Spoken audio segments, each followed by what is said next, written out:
Hi friends, welcome back. खबर है America ने G20 के लिए भारत से परमिशन मांगी। अब 3 मिनट के अंदर जो बाइडेन भाग निकलेंगे, हथियार उतारे हैं। क्या भैया परमिशन भी ली, मान भी ली, फिर वो भाग निकलेंगे और हथियार उतारे। भैया ये तो वीडियो देख के पता चलेगा क्या सीरियस बात है।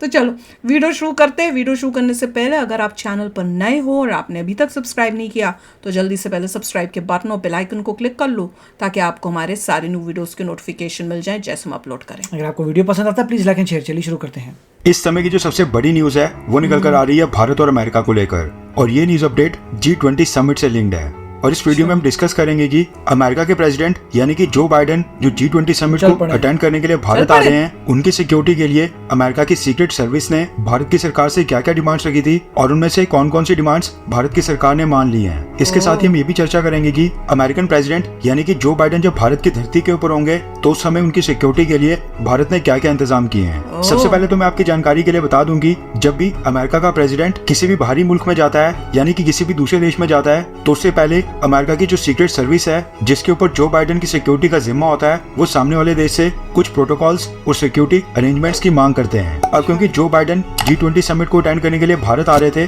तो इसी तरीके से यूएस के सीक्रेट सर्विसेज ने भारत की सरकार से कुछ सिक्योरिटी अरेंजमेंट्स की डिमांड की थी जिनको भारत ने पूरी तरह से प्रोवाइड किया है। रिपोर्ट्स के मुताबिक G20 समिट को अटेंड करने के लिए अमेरिका के प्रेसिडेंट जो बाइडेन कल अपने स्पेशल प्लेन यानी कि एयरफोर्स 1 से शाम 5 बजे के करीब दिल्ली इंटरनेशनल एयरपोर्ट के पालम टेक्निकल एरिया के ऊपर लैंड करेंगे। यानी कि उनका प्लेन एयरफोर्स 1 कल शाम को 5 बजे भारत में लैंड करेगा। इसके साथ ही खबर ये भी निकल कर आ रही है कि जो बाइडेन के भारत आने से पहले ही C5 गैलेक्सी कार्गो प्लेन और बोइंग C-17 ग्लोबस्टर से जो बाइडेन के काफिले की कारें और बाकी का सिक्योरिटी इक्विपमेंट ऑलरेडी भारत पहुंच गया है। इसके अलावा माना जा रहा है कि जो बाइडेन के साथ एयरपोर्ट से लेकर होटल और फिर वेन्यू की जगह और बीच का जितना भी रूट है, इनकी सिक्योरिटी में यूएस सीक्रेट सर्विस के 1000 पर्सनल्स 24 घंटे डिप्लॉय रहेंगे। 1000 अधिकतर भारत में आ चुके हैं, जबकि कुछ कल जो बाइडेन के साथ भारत में लैंड करेंगे। इसके साथ ही खबर निकल कर आ रही है कि अमेरिका ने भारत से डिमांड की थी कि एयरफोर्स 1 को पालम एयरबेस में रनवे के पास ही पार्क करने की परमिशन दी जाए।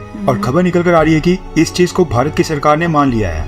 यानी कि जितने समय तक जो बाइडेन भारत में होंगे उतने समय तक एयरफोर्स 1 प्लेन अलर्ट मोड के ऊपर रखा जाएगा। इसका मतलब है कि एयरफोर्स 1 के कॉकपिट में पायलट हमेशा ही तैनात रहेंगे और एयरफोर्स 1 हमेशा ऑन रहेगा ताकि किसी भी इमरजेंसी की सिचुएशन में एयरफोर्स 1 के पायलट्स अपने देश के प्रेसिडेंट को लेकर भारत से तुरंत टेक ऑफ कर सकें। खबर निकल कर आ रही है कि अमेरिका की सिक्योरिटी सर्विसेज और CIA इन्होंने ये फैसला इसलिए किया है ताकि वो इसको बैकअप की तरह रखें। और इस बैकअप के तहत जो बाइडेन का प्लेन यानी कि एयरफोर्स 1 दिल्ली में खास रनवे के पास ही पार्क किया जाएगा ताकि अगर G20 समिट के दौरान कोई भी इमरजेंसी की सिचुएशन होती है या फिर कोई हमला होता है तो जो बाइडेन का प्लेन यानी कि एयरफोर्स 1 उसको पार्किंग से रनवे के ऊपर लाने के लिए ज्यादा टाइम वेस्ट ना हो। और अगर एयरफोर्स 1 पहले से रनवे के पास पार्क होगा तो 3 से 4 मिनट के अंदर ही प्रेसिडेंट जो बाइडेन को लेकर उड़ान भर के भारत की एयर स्पेस से बाहर निकल सकता है, यानी कि दिल्ली एयरपोर्ट से बाहर निकल सकता है। यानी कि ये कहना गलत नहीं हुआ कि भगवान ना करे कि अगर G20 समिट के ऊपर कोई हमला होता है तो जितने भी वर्ल्ड लीडर्स भारत आएंगे उनमें से सबसे पहले ही जो बाइडेन को सिक्योर किया जाएगा और वही दिल्ली एयरपोर्ट से सबसे पहले उड़ेंगे। इसके साथ ही यूएस प्रेसिडेंट के एयरफोर्स 1 प्लेन के साथ 2 से 3 यूएस एयरफोर्स के फाइटर जेट्स भी थोड़ी सी दूरी बनाते हुए उड़ान भर सकते हैं ताकि हवा में जो बाइडेन के प्लेन एयरफोर्स 1 को सिक्योरिटी से जुड़ी कोई भी समस्या न आए। यानी कि जिस दौरान जो बाइडेन का plane Air Force 1 international air space में होगा उस दौरान भी उनकी सिक्योरिटी को सुनिश्चित करने के लिए उनके साथ साथ कुछ फाइटर जेट्स ऑलरेडी हवा में होंगे और एयरफोर्स 1 को एस्कॉर्ट करेंगे और जो बाइडेन की सुरक्षा करने का काम करेंगे। इसके साथ ही खबर निकल कर आ रही है कि दिल्ली में लैंड करने के बाद अमेरिकन प्रेसिडेंट जो बाइडेन का जो काफिला होगा जो कि उनकी कार बीस्ट में निकलेगा उसमें 3 से 4 बीस्ट कारें होंगी और ये किसी को नहीं पता होगा कि इनमें से कौन सी कार के अंदर जो बाइडेन बैठे हैं। इसके अलावा खबर निकल कर आ रही है कि जो बाइडेन दिल्ली के ITC मौर्य होटल में रुकेंगे और उनके आने से पहले ही यूएस की सीक्रेट सर्विसेज ने ITC मौर्य होटल के अंदर अपने पूरे हथियार और कई सारा सिक्योरिटी इक्विपमेंट ऑलरेडी तैनात कर दिया है जिसकी परमिशन उन्होंने भारत की सरकार से मांगी थी और भारत की सरकार ने परमिशन दे दी थी ताकि अगर कल को जो बाइडेन के ITC मौर्य होटल के अंदर रहते हुए भी अगर 26/11 जैसा मुंबई हमला दोबारा से होता है तो फिर उस केस में जो बाइडेन को न सिर्फ होटल के अंदर सेफ रखा जा सके, उसके साथ साथ उनको होटल से जल्द एयरपोर्ट तक सिक्योरली पहुंचाया जा सके। इसके अलावा खबर निकल कर आ रही है कि US प्रेसिडेंट जो बाइडेन जितने समय तक दिल्ली में रहेंगे उस पूरे समय तक एक अमेरिका का सैटेलाइट स्पेस से उनकी निगरानी करती रहेगी और ये सैटेलाइट जो बाइडेन के होटल ITC मौर्य और G20 के वेन्यू प्रगति मैदान को भी कवर करेगा। इसके साथ ही जो बाइडेन न्यू दिल्ली में जहाँ भी जाएंगे उनका जो भी रूट होगा, अमेरिका की ये सैटेलाइट उस पूरे एरिया के ऊपर भी निगरानी रखेगी ताकि कोई भी हमला या फिर सस्पिशियस एक्टिविटी होती है तो समय रहते अलर्ट किया जा सके और कार्रवाई हो सके। यार सुन के मैं कुछ ज्यादा नजर आ रहा है। मैं सोच रही थी नहीं, मेरे को तो तब पता ही क्या हो रहा था, भाई इंडिया में जब मोदी जी जाते हैं उनके साथ भी यही सब होना चाहिए भैया, ऐसी जाए ऐसी सैटेलाइट हो। साथ में गया, फाइटर जेट्स भी हैं, एयरप्लेन वहीं पर ही खड़ा हुआ है रोडवे पे, 4 मिनट में एयर स्पेस से भी निकाल लेंगे, रनवे पे खड़ा है 1 मिनट से निकल जाता है, मतलब पायलट हमेशा वहीं बैठा है ऑन करके। फाइटर प्लेन्स भी आसपास हैं। 1000 बंदा आ रहा है, आ चुका वो तो पहले आ चुका। सारी मशीनरी इक्विपमेंट पड़ी है, चार पता नहीं कितनी गाड़ियां, 4 गाड़ियां ट्रैक कर रहा है। होटल में भी सारी सिक्योरिटी अभी से पहले से आके सब हो गई है। पालम एयरपोर्ट भी उन्होंने कह दिया भैया वहां पे ऐसी जगह पे खड़ा करना है जहां पे 4 मिनट में फुल। और अपनी गाड़ियों में हो सकता है जाएंगे, अपनी गाड़ियों में अपनी गाड़ियां तो आ रही हैं, वही तो कह रहे थे कि अपनी गाड़ियां खुद की आ रही हैं और वो वही गाड़ी जिसमें बैठना है जो बाइडेन ने, वैसी चार गाड़ियां होंगी और उसमें से कौन सी वाली में जो बाइडेन ने किसी को नहीं पता। मिस्टर बाइडेन आ भी रहे 3 दिन के लिए, तो लंबे समय के लिए एक्स्ट्रा डे के लिए आ रहे हैं, जनरली वो नहीं है। पर कमाल है यार, मोदी जी ने फोर्स किया होगा ज्यादा रहो ऐसी सिक्योरिटी। मैं तो सुन के जब उन्होंने कहा ना कि भैया सैटेलाइट होगी जो 24 घंटे उन पे निगरानी रखेगी, इवन जब वो जा रहे होंगे तो उस तब भी निगरानी रखेगी। मैं तो ये तो बहुत ही ज्यादा होता जा रहा है।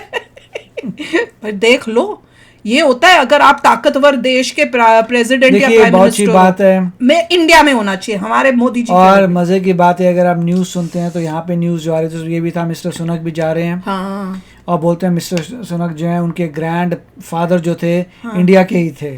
तो ये एक कमाल की बात है कि जिस ये US में आ रहा था कि जिस UK ने इंडिया पे रूल किया था उसी के वहां पे एक इंडियन ओरिजिन का उनको लीड कर रहा है। यहाँ पर भी मजे कर रहे थे तो बहुत खुश रिपोर्टर्स। वो तो है ही है ना, ये आयरनी है। यही बोल रहे हैं कि ये मजे की बात बताने वाली बात है कि ऋषि सुनक जो हैं जिनके ग्रैंडफादर इंडिया से हैं अब वही रूल कर रहे हैं UK के ऊपर और वो जा रहे हैं इंडिया। तो कह रहे हैं वो जा रहे हैं वहां पे जहां से वो ओरिजिनेट हुए हैं। हाँ, और उनके लिए प्रिपरेशन के लिए काफी हो रहा है भी स्पेशली कि भैया एक इंडियन ओरिजिन के UK और साथ में ये भी उन्होंने लगा दिया उनके फादर इन लॉ भी वहीं रहते हैं। हाँ, चलो वो उनके परिवार वाले भी रेडी हो गए उनको मतलब उनके वेलकम के लिए वहां इंडिया में वो भी रेडी हो रहे हैं और उनकी वाइफ भी साथ में जा रही है। ये मेरे ख्याल से जो बाइडेन की वाइफ तो नहीं जा रही, जो बाइडेन अकेले ही शायद जा रहे हैं। तो यहाँ पे तो उनकी वाइफ को तो कोविड हो गया है। किनकी? जो बाइडेन जिल बाइडेन को। हाँ है, हाँ बता, न्यूज ये भी आ रही है कि कोविड फिर से वापस आ रहा है। जिल बाइडेन को कोविड हो गया इसलिए वो नहीं आएंगे मेरे ख्याल से। ओ मुझे नहीं पता था कि जिल बाइडेन को कोविड हो गया है, पर ये सुनने में आया कि कोविड जो है अब फिर से सितंबर अक्टूबर के आसपास जो है फॉल में आने का उसका चांस है। पर यार सिक्योरिटी सुनी है, कमाल है यार, सुन के ऐसे लगा क्या क्या है कमाल का। तो चलो शेयर करना अपने थॉट्स, चलते हैं मिलेंगे नेक्स्ट वीडियो में बहुत ही जल्द। Till then take care and bye bye. तो अगर आप मेरे इस चैनल पे नए हो तो जल्दी से सब्सक्राइब के बटन को हिट करो और बेल आइकन को क्लिक करो ताकि आपको मेरा जब नया वीडियो मैं लगाऊं आपको उसके बारे में जल्दी से पता चल जाए।